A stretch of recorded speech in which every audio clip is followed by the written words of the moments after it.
నల్గొండ జిల్లాలో మరోసారి శిశు విక్రయం కలకలం రేపింది. నల్గొండ జిల్లా తిరుమలగిరి మండలం ఎల్లాపురం తండాకు చెందిన ఓ దంపతులు కొన్నాళ్ల కిందట బతుకుదెరువు కోసం తండా నుంచి నల్గొండకు వచ్చారు. భర్త ఉదయం నుంచి మధ్యాహ్నం వరకు స్థానిక మటన్ దుకాణంలో పనిచేసి సాయంత్రం వేళ ఆటో నడుపుతూ కుటుంబాన్ని పోషిస్తున్నాడు. ఈ నెల 15న హాలియాలోని ఓ ప్రైవేట్ ఆసుపత్రిలో భార్య కాన్పు జరగ్గా పాప జన్మించింది.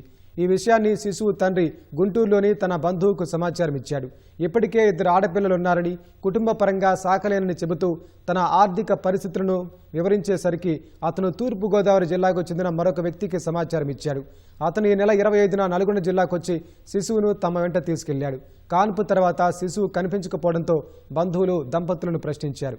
వారు తడబడుతూ సమాధానం ఇవ్వడంతో అనుమానం వచ్చి మహిళా శిశు సంక్షేమ శాఖ పోలీసులకు సమాచారం అందించారు. శిశువును గుంటూరు జిల్లాలోని దళారుల ద్వారా తూర్పుగోదావరి జిల్లాలో విక్రయించినట్లు అధికారులు భావిస్తున్నారు.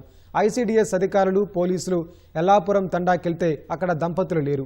నల్గొండలోని అద్దె ఇంటికెళ్తే తాళం వేసి ఉంది. కేసు నమోదు చేసిన నల్గొండ 1 టౌన్ పోలీసులు దర్యాప్తు చేస్తున్నారు. దంపతులకు 8, 6 ఏళ్ల వయసున్న 2 కుమార్తెలున్నారు. శిశు విక్రయంపై ప్రత్యేక బృందాలను ఏర్పాటు చేసి శిశువును కొనుగోలు చేసిన ముఠా కోసం పోలీసులు గాలిస్తున్నారు. శిశువును తల్లి ఒడికి చేర్చేందుకు పోలీసులు, ఐసీడీఎస్ అధికారులు చర్యలు చేపట్టారు.